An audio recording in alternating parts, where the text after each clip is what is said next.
Ainda em pé, nós queremos convidar o pastor da igreja, reverendo Paulo Martins Silva, para que ore nesse momento. É uma oração de iluminação e queremos convidar desde já o reverendo Anderson para que venha aqui também à frente, por gentileza. Antes da oração, eu gostaria de estender aqui um convite especial. Quem sabe vocês poderiam ficar aqui durante a semana para no próximo domingo estarem conosco aqui celebrando os 107 anos de organização da SAF desta igreja, não é? O convite está lançado. Nós vamos curvar as nossas frontes para orarmos, mas eu vou convidar o reverendo Robson para estar conosco aqui e ele também nos conduzirá nesta oração. Ó Deus, fala conosco através do teu servo. Amém. Usa o Senhor conforme a tua vontade. Que a tua palavra seja clara, objetiva e que todos nós possamos compreendê-la e aplicá-la em nossas vidas. Fale conosco, Senhor. É a nossa oração com gratidão em nome de Jesus.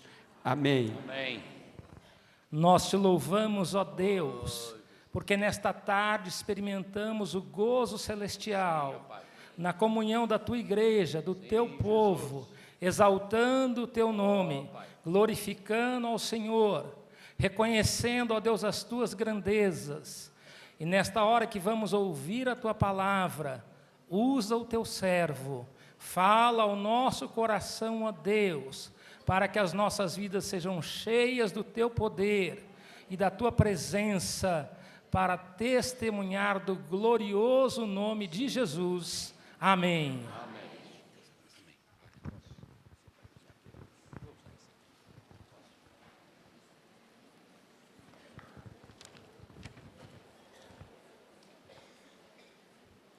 Eu gostaria de, em primeiro lugar, agradecer a Deus essa oportunidade ímpar que Ele nos concede de trazer uma palavra do Senhor aos nossos corações nesse culto tão solene, tão significativo para a vida da IPB, especialmente para o trabalho feminino da nossa amada igreja. Nós queremos agradecer ao convite que nós recebemos desta dupla incansável representante do nosso Supremo Concílio, a senhora secretária-geral, a dona Niraci, e a nossa presidente nacional, aquela que está sempre mandando um abracinho para todos nós. Não é isso?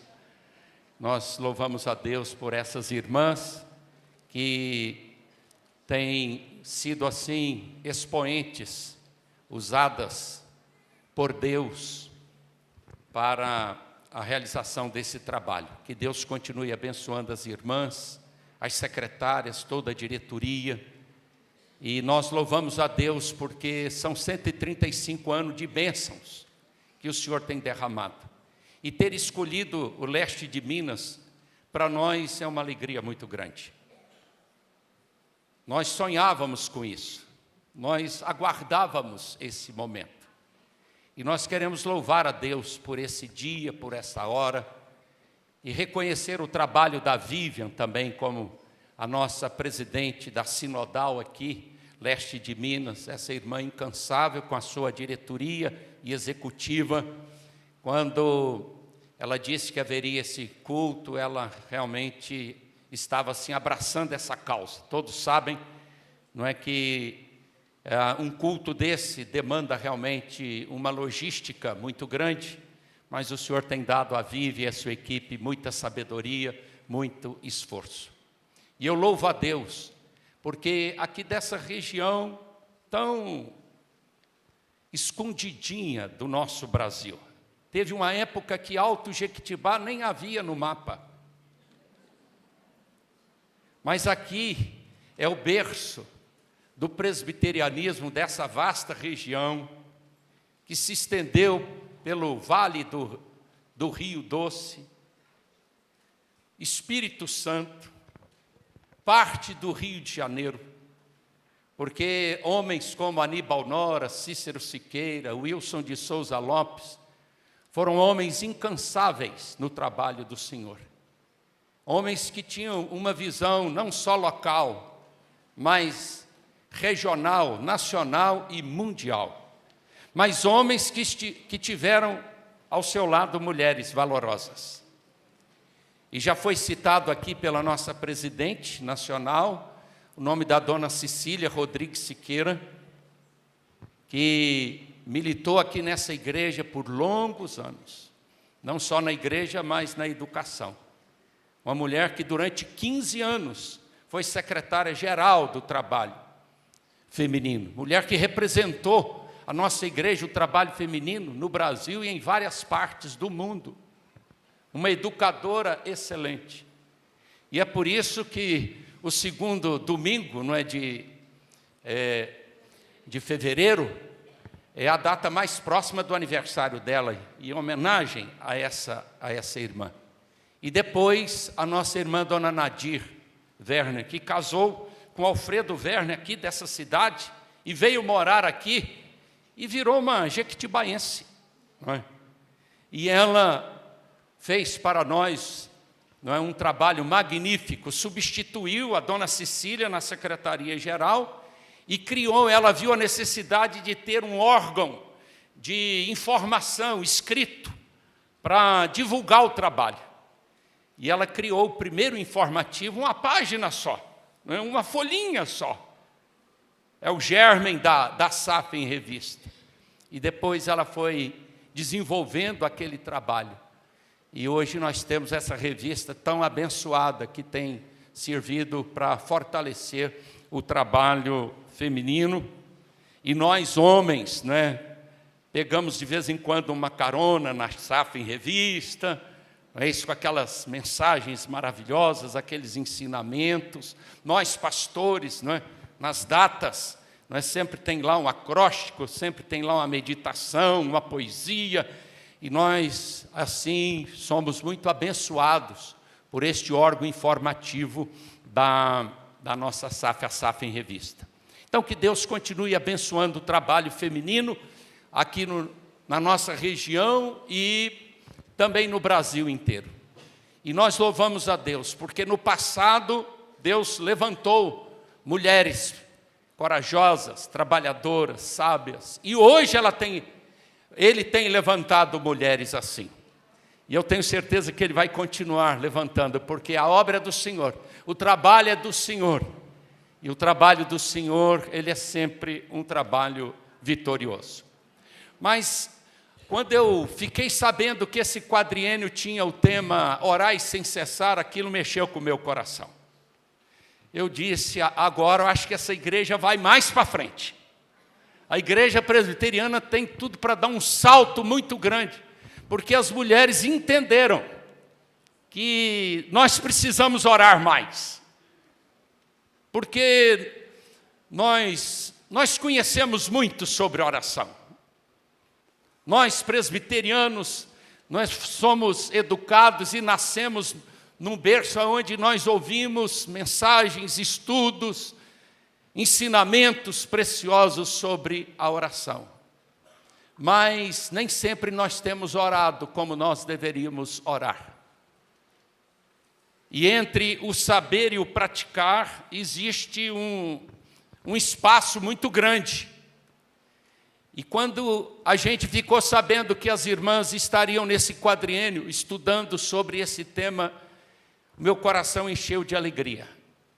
E eu tenho certeza que esse tema já está sendo uma bênção para muitas irmãs, para muitas famílias, orando pela igreja, pelos obreiros, orando pelos filhos, orando por toda a nação brasileira. A nossa nação carece muito das nossas orações.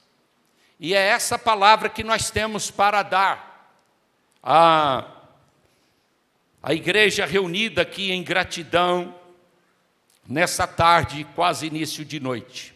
1 Tessalonicenses, capítulo de número 5.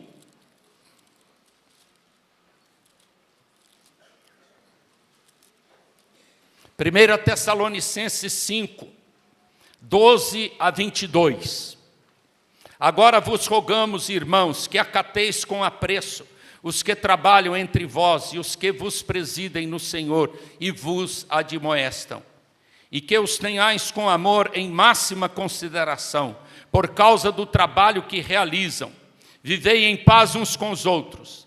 Exortamo-vos também, irmãos, a que admoesteis os insubmissos, consoleis os desanimados, ampareis os fracos, e sejais longânimos para com todos. Evitai que alguém retribua a outro mal por mal. Pelo contrário, segui sempre o bem entre vós e para com todos.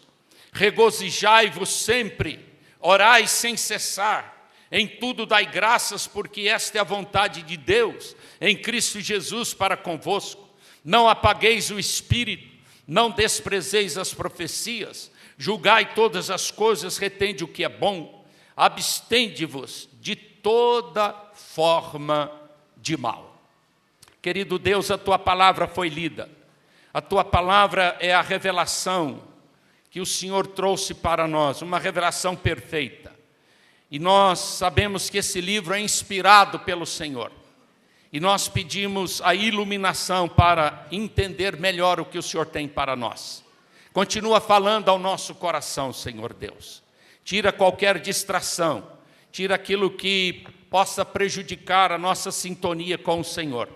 E que nós sejamos fiéis à Tua palavra. E que ela realmente venha de encontro às nossas necessidades nesse momento. Nós oramos no nome maravilhoso de Cristo Jesus, o nosso Salvador. Amém. Irmãos e irmãs, nós temos ouvido muitas histórias e ilustrações sobre a oração. Mas eu quero relembrar aqui uma que marcou a minha vida. Quando em 1986, o missionário Billy Graham ainda era vivo e ele convocou pastores e evangelistas do mundo inteiro para uma conferência da sua associação Billy Graham de obreiros do mundo inteiro. Aqui do Brasil foram cerca de 300 obreiros. Esse encontro foi realizado na cidade de Amsterdã, lá na Holanda. E Deus nos deu a graça de estar lá. Nós ouvimos coisas maravilhosas. Mas num determinado dia subiu para dar uma palestra, uma pregação, um pastor da Coreia do Sul. Bem baixinho. Se ele tivesse aqui, talvez teria de colocar um pequeno tablado aqui para ele subir, para ele ser visto pelo auditório. Chamado Billy Kim. E aquele homem nos contou uma das experiências maravilhosas sobre o poder da oração. E ele lembrou o conflito entre a Coreia do Norte e a Coreia do Sul. No tempo da guerra, num determinado momento, houve um grande confronto numa região que eles chamam até hoje o 38 Paralelo, ou a Serra do Parte Coração. E de um lado o exército da Coreia do Norte, do outro lado o exército da Coreia do Sul, e eles guerreando ali. E de repente um soldado da Coreia do Norte resolve se render e sai do seu lado e vai passando para o outro lado. E no meio do fogo cruzado ele é atingido por uma bala. E ele cai e fica ali semi-morto, no meio da guerra, do campo de batalha. Do lado do exército da Coreia do Sul, havia um soldado que observou tudo aquilo que tinha acontecido, a tentativa daquele soldado da Coreia do Norte se render. E ele ficou olhando e desejoso de salvar aquele homem. E ele ficou ali, olhando para aquele homem, pensando e aguardando, e depois de muitos minutos, mais de hora, ele resolveu ir socorrer aquele soldado caído. E ele saiu do seu lado e foi até aquele soldado, debaixo do fogo cruzado, com muita dificuldade, e conseguiu pegar aquele soldado inimigo e trazer para o seu lado. E deu os primeiros cuidados e salvou aquela vida. De repente, o superior daquele soldado da Coreia do Sul, que estava acompanhando todo aquele cenário, virou-se para aquele soldado e disse: jovem, eu percebi que você ficou um tempo, mais de hora, olhando para aquele soldado caído lá no campo de batalha e não fez nada. Você correu um risco muito grande de não salvar esse indivíduo, porque você ficou quase 2 horas sem ir lá socorrer. Por que você demorou tanto? Por que você demorou tanto em ir salvar aquele soldado? E aquele jovem soldado da Coreia do Sul, ele disse: meu superior, eu só tenho uma palavra para dizer. E ele olhou no relógio e disse para aquele seu superior: eu só poderia salvar aquela vida e me salvar às 9 horas. E eu queria dizer para o senhor que quando eu saí de casa, debaixo de lágrimas da minha mãe, a minha mãe me disse que todos os dias, às 9 horas da manhã, ela estaria de joelhos intercedendo por mim, orando a meu favor. Aquela palavra realmente mexeu com o nosso coração. E nós vimos que realmente o poder da oração, ele não tem limites. E quando o apóstolo Paulo está aqui nos chamando a orar sem cessar, ele está falando exatamente desta oração. Que eu creio que você já tem muitas experiências e tem ouvido tanto sobre ela.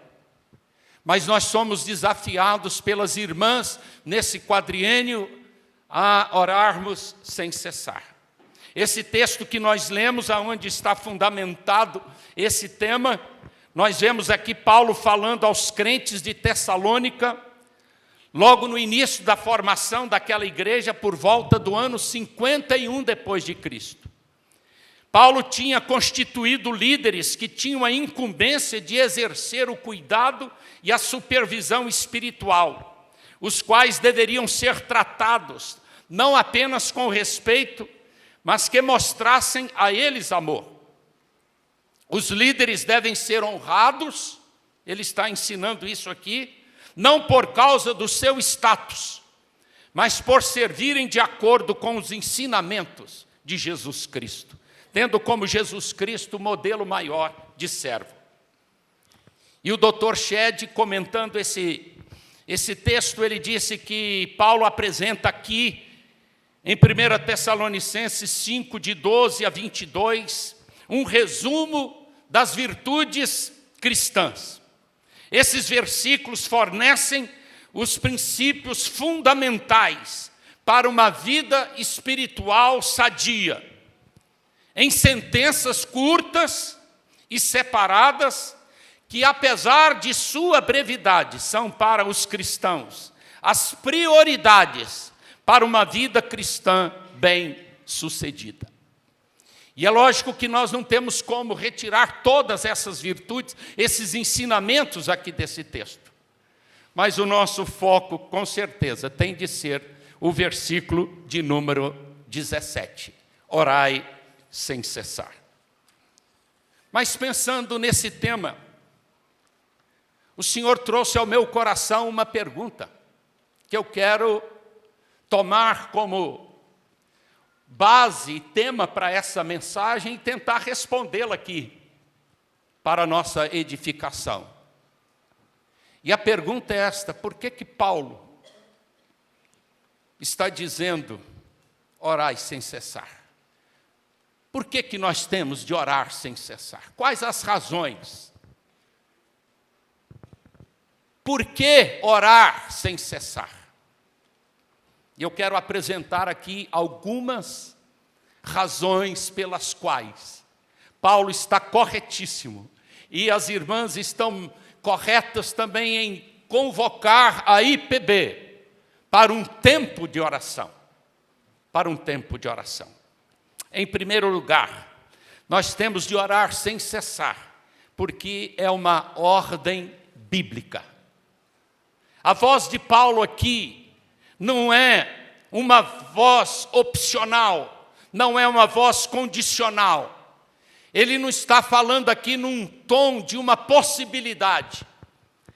Paulo está dizendo aqui de forma imperativa, de uma forma a nos convocar, a nos desafiar, a nos incentivar.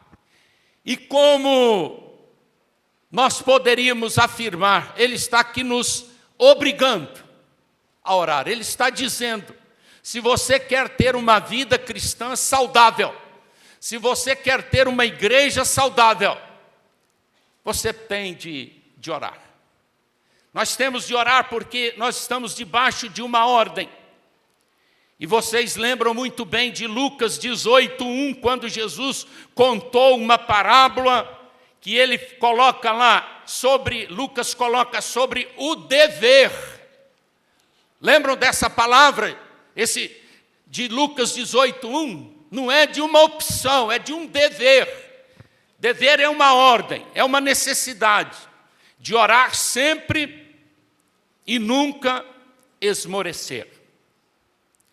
E é por isso que nós estamos aqui diante desta grande afirmativa. E a nossa primeira palavra é mostrar que nós temos de orar, porque a oração é uma ordem bíblica. E ela é tão importante que lá em Romanos 12, ele nos convida a uma oração perseverante. E nós lembramos aqui de André Murray, que disse que de todos os mistérios do mundo, da oração, a necessidade da oração perseverante é uma das maiores. É uma das maiores. E nós temos aqui também uma palavra do reverendo e doutor Sang-Soo Byu, que é um pastor presbiteriano da Coreia do Sul, que esteve aqui nessa região, inclusive pregou aqui nesse púlpito recentemente, e ele escreveu um livro que tem sido uma bênção para nós e para muitas pessoas, chamado A Vida de Oração de Jesus, e lá ele disse o seguinte: a oração não é uma coisa que o novo povo de Deus possa escolher. Oração não é uma escolha, e ele diz, mas é o privilégio, é a obrigação que vem desse privilégio, que tem de ter prioridade máxima, a santa obrigação. E o doutor Yu conclui aquela ideia dele, portanto, cumprir a vontade de Cristo é possível somente através da oração eficaz do crente. Eu tenho visto e ouvido muitas pessoas dizendo, eu quero cumprir a vontade de Deus, eu quero fazer a vontade de Deus. E eu queria relembrar aqui para as irmãs e para o povo de Deus aqui reunido, que se nós queremos cumprir a vontade de Deus de verdade, nós precisamos viver com os nossos joelhos dobrados, em oração.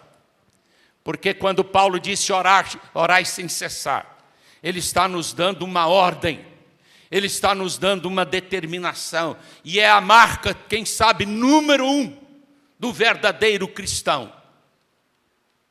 Por isso que alguém disse, até fazendo aí um arranjo nas palavras, que o crente que não ora, piora. É mais ou menos por aí, amados irmãos.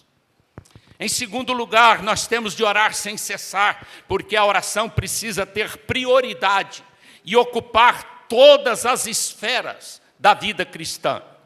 Paulo está aqui nos ordenando a viver em oração sempre, de forma ininterrupta, ou seja, em todo o tempo, em todas as circunstâncias. Paulo fala aqui de viver em oração, ter uma vida de oração constante, manter um hábito de orar sempre. Tem de ser a nossa prioridade, tem de estar presente em todas as esferas. da nossa vida, quando Jesus nos convida a buscá-lo em primeiro lugar, na certeza de que as demais coisas nos serão acrescentadas, Ele está dizendo que nós devemos fazer isto através da vida de oração. É por isso que nós gostamos de levantar e orar, antes de sair para viajar, orar, antes de começar uma atividade, orar, e ir fazendo essa atividade orando, e terminando e agradecendo. A oração, ela precisa ter prioridade, ela precisa ocupar todas as esferas da vida cristã. Em outras palavras, minhas irmãs, a oração, ela cabe em todos os lugares. E ela tem de estar presente em toda a nossa vida. Mas tem algumas pessoas que dizem, não, mas eu vivo em oração. Parece que ele carrega a oração, mas ninguém vê ele orando. Ninguém percebe. E eu gostaria de desafiar a amada igreja aqui, para que nós pudéssemos colocar como prioridade na nossa vida a oração. Vocês sabem que lá na Coreia do Sul estão as maiores igrejas evangélicas do mundo. A maior denominação daquele país é a igreja presbiteriana. Inclusive, o pastor Roberto Brasileiro esteve há pouco tempo inaugurando um dos maiores templos do mundo, a igreja Sarang, com mais de 100 mil membros, uma igreja local com mais de 100 mil membros. Qual é a marca daquela igreja? O que marca aquela igreja? E eles oram no final do dia, depois de ter comido, trabalhado, depois que eles estão exaustos, aí eles tomam um banhozinho e vão para a igreja. É assim que eles fazem? Prioridade. Prioridade, irmãos. Prioridade. E nós perguntamos aos pastores, inclusive tem uma caravana lá de pessoas do Brasil, dessa região, nesses dias estão para lá. E nós perguntamos, quando lá estivemos, por que vocês oram tão cedo? De manhã, 4, 5, 6 horas da manhã. É um costume tão grande, que para ser pastor naquele país, tem de frequentar as reuniões de oração da madrugada. É um dos quesitos. Já teve vocacionado, já teve jovens do Brasil e de outras partes do mundo que quiseram estudar em seminários coreanos, mas não conseguiram frequentar as reuniões da madrugada. Sabe o que eles tiveram de fazer? Voltar para os seus países. Vocês não estão aptos. Vocês não estão aptos.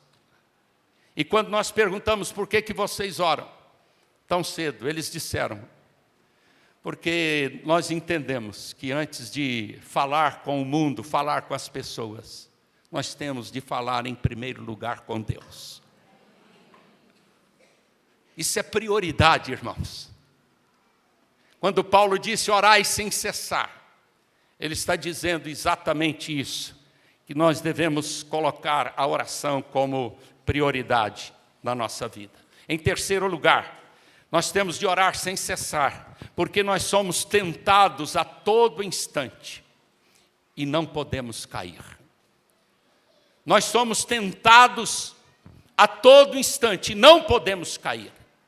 E o meio mais eficaz para que o cristão não caia em tentação é a prática da oração. E nós sabemos que mesmo sendo crentes, salvos, justificados, santificados, regenerados, nós somos tentados. Nós somos tentados. Pedro disse que o nosso adversário, ele está em nosso derredor, tentando nos devorar, como leão.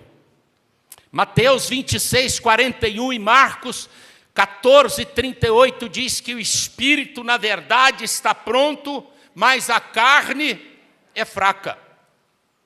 Em Lucas 21:36 diz: vigiai, pois, a todo tempo, orando, para que possais escapar de todas estas coisas que têm de suceder, e estar em pé na presença do Filho do Homem.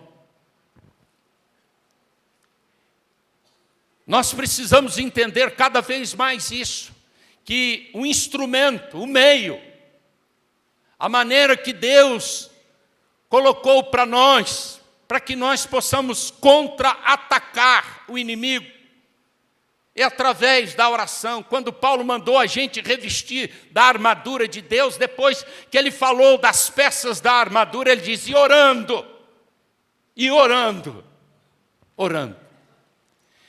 E, amados irmãos, infelizmente, não só a nossa igreja, mas em muitas outras igrejas, nós temos marcas assim tristes, de pessoas que têm caído, pessoas que têm falhado, pessoas que têm manchado o nome da igreja do Senhor e Salvador Jesus Cristo, têm se afastado dos caminhos do Senhor, e até mesmo pastores, presbíteros e diáconos têm caído em tentação. Mas nós temos um recurso, amados irmãos. Quando Paulo disse, eu tenho certeza, quando Paulo disse, orai sem cessar, ele está querendo dizer, tem uma vida blindada pela oração.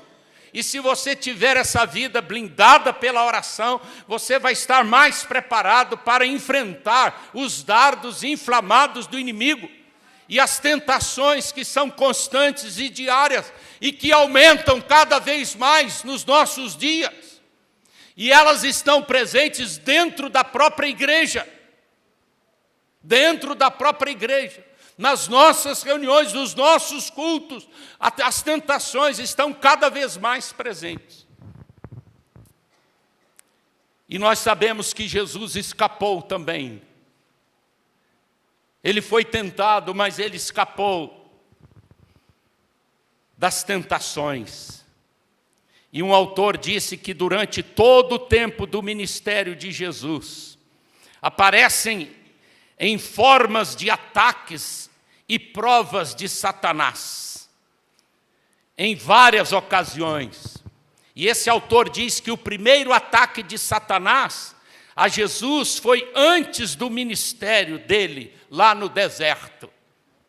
O segundo foi indireto, através de pessoas. As pessoas foram usadas por Satanás para provar Jesus. Foram líderes religiosos do judaísmo, os judeus e até os discípulos. E a última e terceira provação era maior que a primeira e a segunda juntas, que foi o evento da cruz. A última provação. Mas Jesus venceu todas elas com muita oração.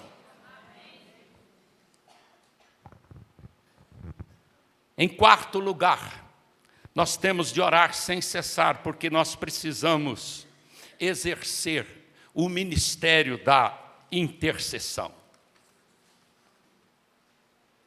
E eu quero até começar com uma frase de William Law.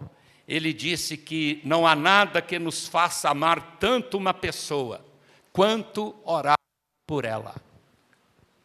Quando você ora por alguém, você está dizendo que ama essa pessoa. E orar sem cessar é necessário para que nós possamos exercer um dos principais ministérios da oração que Deus tem nos dado através da sua palavra, que é o ministério da intercessão. Tiago foi muito claro em dizer, está alguém entre vós sofrendo? Faça a oração. Está alguém alegre? Cante louvores. Orai uns pelos outros para serdes curados. Mateus 5:44, eu porém vos digo, amai os vossos inimigos e orai pelos que vos perseguem. Orai pelos que vos perseguem. Temos de orar por todas as pessoas. O exercício intercessório é fundamental para o desenvolvimento de uma vida saudável. Eu tenho certeza que quando Paulo disse orai sem cessar, ele estava nos dando essa grande oportunidade para que possamos desenvolver o ministério da intercessão. Eu quero lembrar 2 exemplos de Paulo aqui nesse momento. O primeiro é da carta de Filemão. Todos nós gostamos desta carta, né? Todos nós lemos essa carta com muita facilidade. Que bênção, né? Essa carta, quando a gente está lendo a Bíblia, chega em Filemão, a gente passa assim, numa tranquilidade muito grande. E nós sabemos que Filemão morava em Colossos, ele era rico, tinha escravos, e havia uma igreja em sua casa. Filemão era amigo de Paulo, que estava preso em Roma. E o escravo Onésimo fugiu da casa de Filemão e encontrou-se com Paulo. E Paulo o evangelizou e ele se converteu. E o que é que Paulo faz então agora? Ele intercede por Onésimo junto a Filemão, pedindo que perdoasse a Onésimo. Pois a condenação para um escravo fugitivo naquela época, porque Onésimo fugiu, e a condenação para o escravo fugitivo era a morte. E Paulo intercede por Filemão numa demonstração de piedade e amor. E nós sabemos que interceder é se colocar no lugar de alguém, é um ato de amor. É um ato de amor. E um outro exemplo, que está lá em 2 Coríntios, no capítulo 1, quando Paulo começa a carta dele, a segunda carta aos Coríntios, ele vai falar das grandes tribulações que ele sofreu na vida dele. E Paulo, falando ali no primeiro capítulo, ele vai dizer que ele quase chegou a desistir da vida, de tanta tribulação, de tanta dor, de tanta aflição que ele passou. Mas ele disse: eu encontrei em Deus a minha consolação. Deus é o Pai das misericórdias e o Pai de toda a consolação.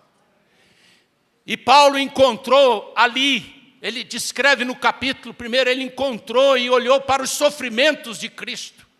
Então Paulo foi confortado nas tribulações pelo consolo que vem de Deus, pelo consolo que ele viu na pessoa de Jesus. Se Jesus sofreu tanto, eu acho que eu não estou sofrendo quase nada. E ele lá no versículo 11, 2 Coríntios 1:11, ele vira para aquela igreja e diz assim: mas eu quero que vocês me ajudem em oração. Paulo pediu a oração a seu favor para que ele pudesse suportar as aflições.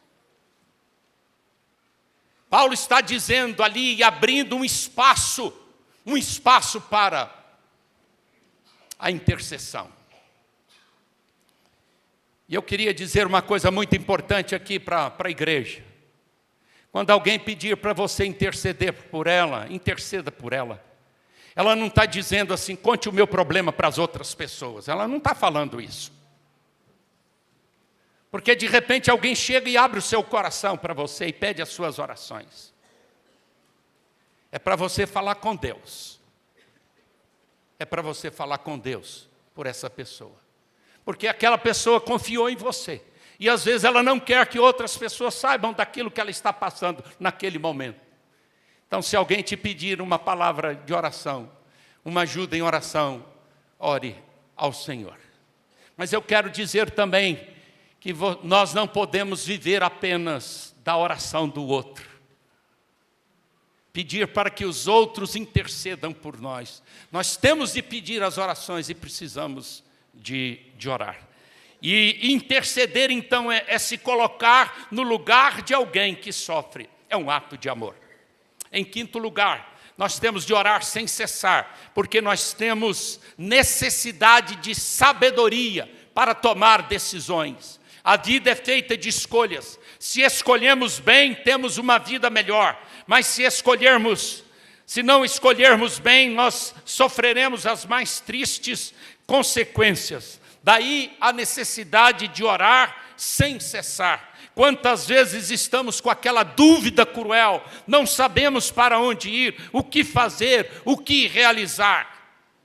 Estamos como Moisés, o povo dizendo: para onde nós vamos, Moisés? Na frente tem mar, atrás tem exército, à direita tem montanhas, à esquerda o deserto. Nós vamos para onde? O que Moisés faz? Clama a Deus, pede sabedoria a Deus, clama ao Senhor.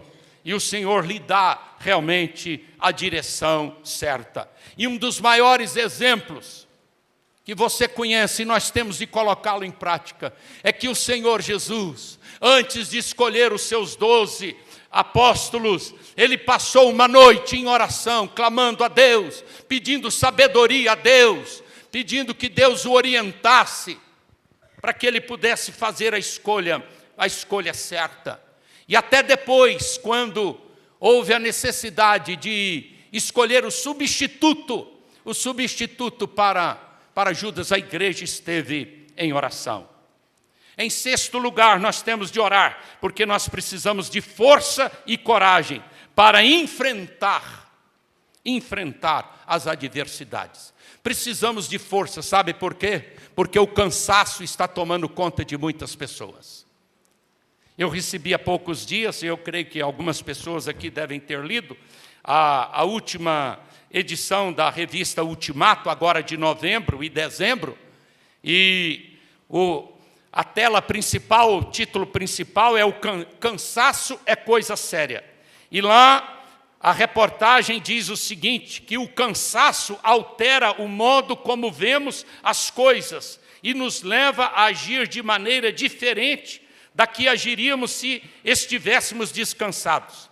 Parece que vivemos uma epidemia de cansaço.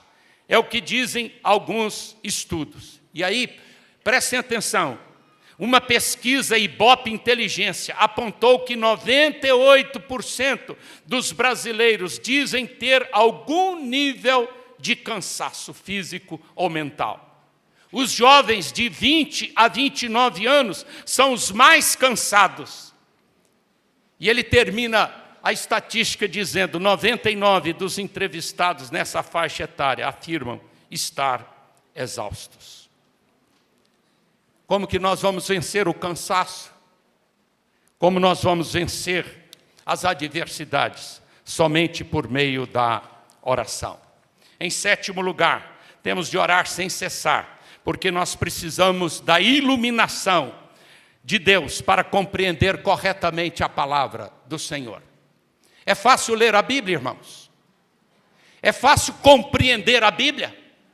A Bíblia tem trechos difíceis, tem palavras difíceis, tem histórias que nós não entendemos.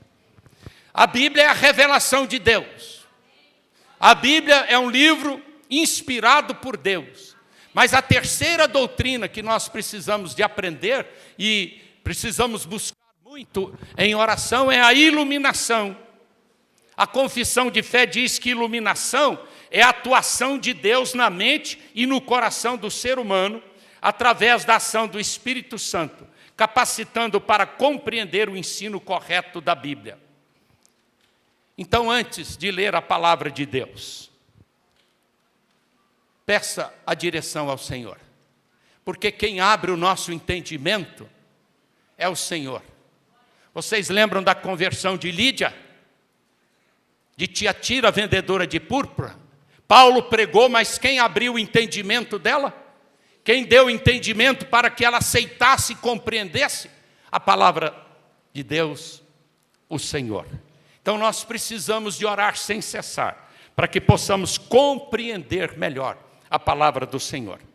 E já caminhando para a nossa conclusão, em oitavo lugar, temos de orar sem cessar, porque precisamos frutificar mais e mais no serviço do Senhor. As mulheres têm trabalhado muito, as mulheres têm frutificado muito, mas nós conseguiremos realizar muito mais através da oração do que do nosso próprio trabalho. Eu queria lembrar aqui aquela frase de Hudson Taylor: quando trabalhamos, nós trabalhamos. Quando nós oramos, Deus trabalha. Eu vou repetir: quando trabalhamos, nós trabalhamos. Mas quando oramos, Deus trabalha. E aí os planos de Deus, o trabalho do Senhor, eles serão muito mais eficazes. E nós vamos colher muito mais resultados. Houve uma igreja nos Estados Unidos que construiu um belo templo. E o pastor marcou o dia da inauguração do templo. Praticamente uma semana. Na semana seguinte. E na semana da inauguração, talvez você já tenha ouvido essa história. Na semana da inauguração, o pastor estava no escritório, chegou um oficial de justiça dizendo que a obra estava embargada, que não poderia inaugurar aquela igreja. E ele olhou o documento, e o documento dizia que houve uma vistoria naquele terreno e não havia espaço suficiente de estacionamento para os veículos. E eles tinham feito toda a construção e aproveitaram todo o terreno. Só no fundo havia um barranco que eles não tinham condições mais de entrar ali. E o pastor levou um choque, tipo assim, impedindo a obra do Senhor. Será que essa obra agora, na hora da inauguração, vai sofrer esse baque? E o pastor tomou aquela intimação, assinou, devolveu, se curvou diante do Senhor e naquela oração Deus disse: convoca a igreja para orar. Convoca a igreja para orar. E naquela noite, no mesmo dia, houve uma reunião de oração que eles disseram, eles nunca viram tanta gente na igreja como naquela noite. Que o pastor mandou mensagem para todo mundo, para toda a igreja, dizendo que não ia mais ter, praticamente não ia ter inauguração do templo. E eles oraram ali naquela noite. E oraram pedindo: Senhor, faça frutificar esse trabalho. Não deixe esse trabalho sofrer interrupções. E o pastor orou, a igreja orou, foram para casa. No dia seguinte, o pastor lá no escritório, bate na porta. Quando ele olha, um senhor com um capacete de obra, uma bota, uma roupa assim de trabalhador. E ele virou para o pastor e disse assim: eu vim aqui, eu sou de uma empreiteira, nós estamos trabalhando aqui perto dessa cidade, eu sou de uma empreiteira. E o meu patrão mandou vir aqui porque nós estamos lá numa grande obra e nós estamos precisando de muita terra para completar um serviço nessa obra. E nós tivemos uma informação que aqui na igreja tem terra à vontade. Vocês têm uma área aí precisando de tirar uma terra. Mas eu queria dizer para o senhor, pastor, duas coisas. O meu patrão mandou eu vir aqui dizer para o senhor duas coisas. Se vocês têm terra aí para tirar, ele está querendo dizer o seguinte: ele tem que começar a tirar hoje essa terra. E aonde ele tirar a terra, ele vai deixar tudo pavimentado, prontinho, sem nenhum custo para a igreja. Amados irmãos, quando nós oramos, nós frutificamos. O Senhor responde às orações. E aquela igreja, no tempo certo, no dia marcado, foi inaugurada. E isso tem a ver com o ponto 9, que é: nós precisamos sempre viver de forma vitoriosa. E a última palavra, ponto 10. Precisamos orar sem cessar. Porque nós precisamos estar preparados para o arrebatamento. Lucas 21, 33, escute o que a Bíblia diz. Eu vou citar 3 versículos bíblicos. Vigiai, pois, a todo tempo, orando para que possais escapar de todas estas coisas que têm de suceder, estar em pé na presença do Filho do Homem. Marcos 13, 33, estai de sobreaviso, vigiai e orai, porque não sabeis quando será o tempo. 1 Pedro 4, 7, ora, o fim de todas as coisas está próximo. Sedes, portanto, criteriosos e sóbrios, a bem das vossas orações. Irmãos e irmãs, se não estivermos de joelhos, orando sem cessar, nós não estaremos preparados para a volta de Cristo. E os sinais estão aí. Brasil e o mundo inteiro estão dando sinais que o tempo está próximo. A minha conclusão é lembrar para as irmãs a vida de uma mulher chamada Susana Wesley. Preste bem atenção para nosso encerramento. Susana Wesley foi casada com o reverendo Samuel Wesley. Viveu em Londres por 73 anos, de 1669 a 1742. Essa mulher teve 19 filhos. Tem alguma mulher aqui que tem 19 filhos? Às vezes aqui no púlpito tem, né? Deixa eu olhar aqui. Não tem. 19 filhos.